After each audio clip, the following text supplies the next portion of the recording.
You know, my family used to be normal. Not anymore. Not after that day. The events which I'm about to tell you are probably the worst things that have ever happened to me. Now, I would tell you what happened, but that would spoil the story, wouldn't it? It started as a day just like any other. It was beautiful outside. But this day became the worst day any of us could ever know.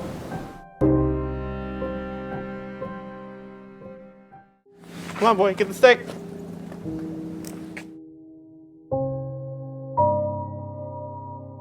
Good boy. Do you want to go get Andrew while we're at it? Would that sound nice? Yeah, it would. Go fetch us while we're waiting.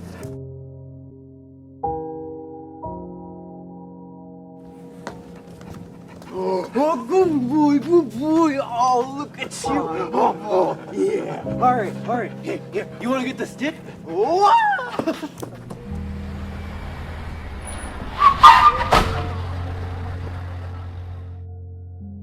Give him some room. I'll call the vet. Dad, he's dead.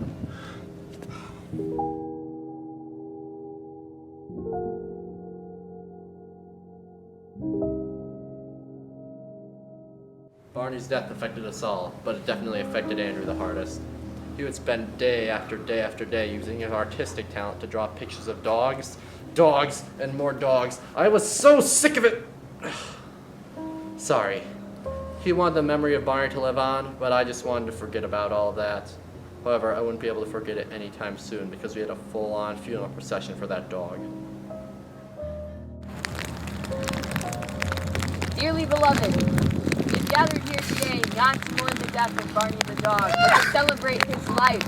This dog was a beloved companion to these young ones, Jack and Andrew.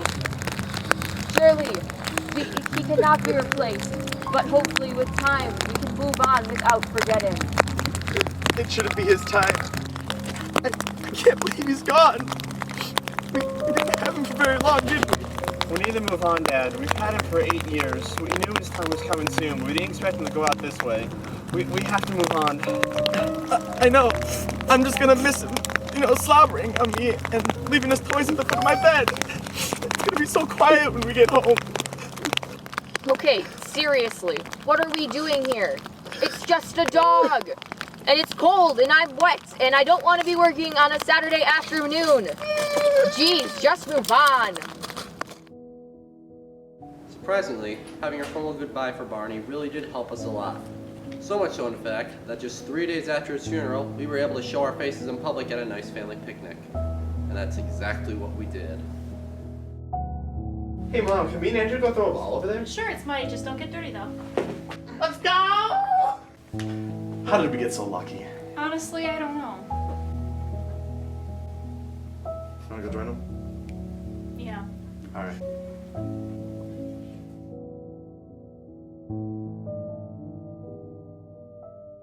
From that day forward, my father's life kept getting worse and worse. The horribleness of the human race really started to show itself literally the day after his wife died. For example, he lost his job. You've got to be kidding me. My wife just had a heart attack. I'm going through a rough time. You have to give me another chance. Sorry, Jim. Your performance just hasn't been up to par. We're trying to replace you with someone who can do just that much better. He had worked at that company for 17 years. 17 years for crying out loud, and he was fired for basically nothing. However, that wasn't the worst of it. Once he got outside, he got rear-ended and he wasn't able to file an insurance claim. No. He hit me. I shouldn't have to pay for the damages on his car. Don't hang up on me. Gah! My father's life was falling apart right in front of his eyes, and there was nothing I could do to help. However, the worst of it came after he lost his job and wrecked his car. That's right. We're at the same hospital they took my mom to after her heart attack. Hey, Susan. I know you're sick and all, just hang in there. I can't, Jim. I've tried. I just can't. It's my time. Go. Raise the kids. Just know I've loved all of you.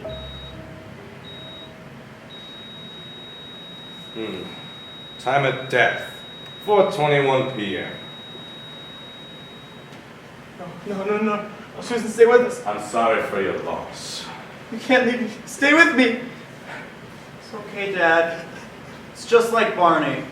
We'll manage. As expected, my mother's death was the 20-ton brick that broke the camel's back. And my father, of course, took it the hardest. There was even some days where he forgot to feed me and my siblings, leaving us to go to the nearest store, which was miles away, and pay for our own food with our own money. He stood motionless for days upon days until eventually things just got worse for him.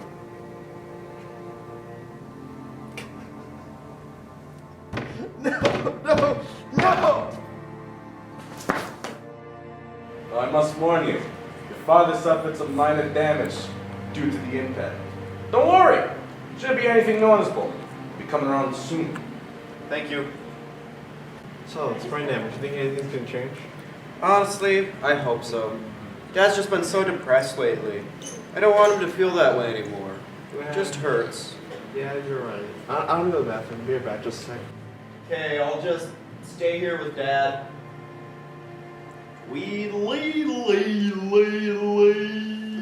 Hello?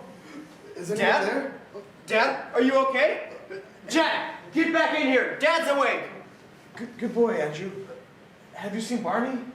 Dad, Barney died like a month and a half ago. No, Jack died. You kids these days with your video games and riding brains. Dad, are you okay? Do you want water? Oh, there you are, Barney. I can't believe they let you in here. This is a new place for you, isn't it? Yeah? Come on, let's go home. He called me Barney. Barney, for crying out loud. My name's Jack. Maybe he just forgot. Maybe we could reteach it to him. No, we couldn't. Our story continues on the way back home.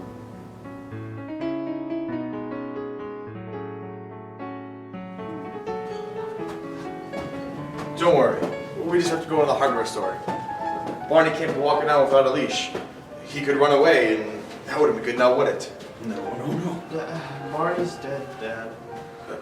Andrew, I might be going crazy, but I could have just sworn I just heard Barney talk. What? No! Dogs can't talk. Andrew, what are you doing? You're making it worse than it already is. You know what he's like. It's fine. Just lay off it. Andrew, keep an eye on Barney. I'll be right back. Alright.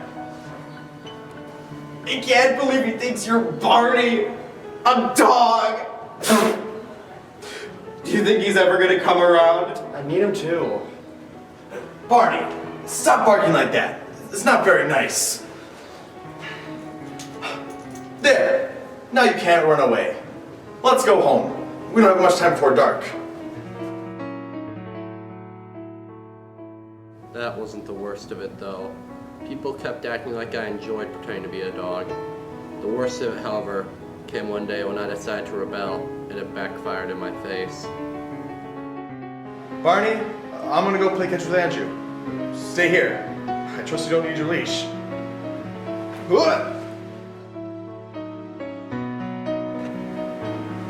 Police, hello? I would like to report a case of child abuse. Please hand an officer over to investigate themselves. Thanks.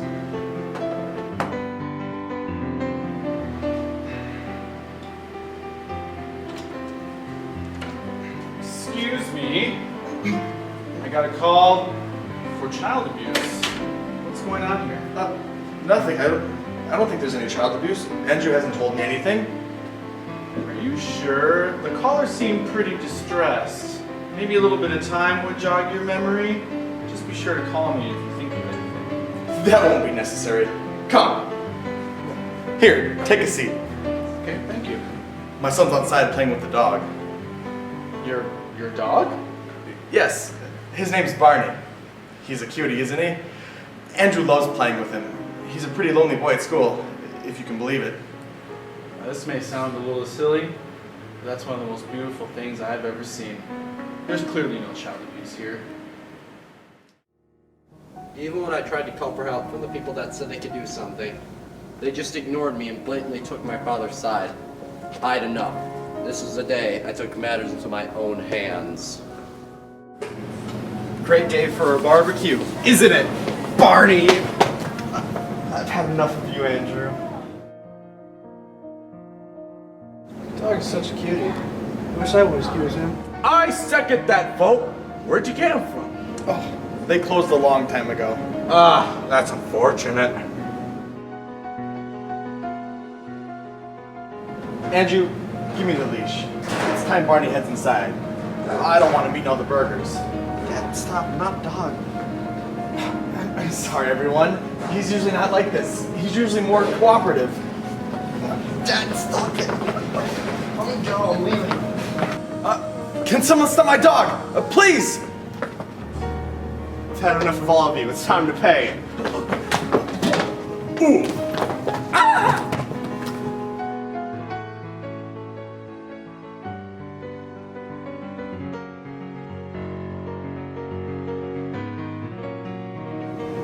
Finally, some peace. Well, there you have it, my life story. As you can see, it hasn't been the easiest for me or the people around me. And for those of you wondering, oh, how can you be telling the story if you should be in prison right now?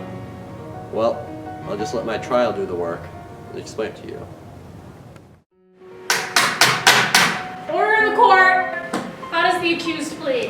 Not guilty by reason of insanity. What is your case? Your Honor, I was chained up for 4.5 months with nothing to do. I was lonely beyond belief. All my friends were taken away from me. There was nothing I could do about it. My mental state was very opposite of what I should have been. Yes, I did beat them up, but I was having a complete mental breakdown. I had no control of my actions. So why didn't you call the police so they could handle it in a peaceful fashion? I did, Your Honor. I called the police about the child abuse and they sent an officer over to investigate. Unfortunately, my father somehow managed to convince him that I was just playing, even though my father was convinced I was an actual dog. That was the one time I was able to get a hold of the phone. All the other times when I tried, I would be locked up in my crate for hours on end. I hope you can understand that I had at least somewhat justified in what I did. I rest my case. Thank you. I understand. How does the jury feel? All right. Not guilty by reason of insanity. Very well. I hereby sentence you to a mental establishment until your 98th birthday where you will be evaluated. If you do not pass the evaluation, you will be evaluated every 5 years from there. Is that understood? And I also hope you don't shoot up a school. Thank you. Well, there you have it.